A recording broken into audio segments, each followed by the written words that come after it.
పేదవాడి పక్షాన నిలబడతాం, ప్రజా గొంతుకై నినదిస్తాం. వాయిస్ ఆఫ్ వాయిస్లెస్, తెలుగువారి మనస్సాక్షి సాక్షి టీవీ. సాక్షి టీవీ ప్రసారాల కోసం మీ స్థానిక కేబుల్ ఆపరేటర్ను వెంటనే సంప్రదించండి.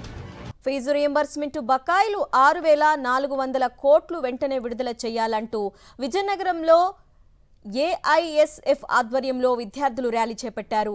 ఆర్టీసీ కాంప్లెక్స్ నుండి కలెక్టరేట్ వరకు ర్యాలీ నిర్వహించి ఆందోళన చేపట్టారు. జీవో నెంబర్ 77ను రద్దు చేయాలని డిమాండ్ చేశారు. యువగళం పాదయాత్రలో మంత్రి లోకేష్ ఇచ్చిన హామీలను వెంటనే అమలు చేయాలంటూ నిరసన గళం వినిపించారు విద్యార్థులు. పెండింగ్ లో ఉన్న ఫీజు రియంబర్స్మెంట్ స్కాలర్షిప్ లో 6,400 కోట్లు తక్షణమే విడుదల చేయాలని ఏఎస్ఎఫ్గా పోరాటాలు చేస్తూ దశలవారీ పోరాటాలు చేస్తూ వస్తూనే ఉన్నా ఈ రోజు కూడా ఎలాంటి విద్యాధికారులు కూడా ఎన్ని రోజు స్పందించట్లేదు.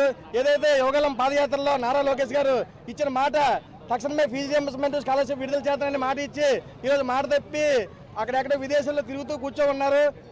భవిష్యత్తులో ఏఎస్ఎఫ్గా పెద్ద ఎత్తున పోరాటాలు చేస్తామని హెచ్చిస్తూ ఉన్నా వెంటనే పీజీ విద్యార్థులకి శాపంగా జీవో నెంబర్ 77 తక్షణమే రద్దు చేయాలి.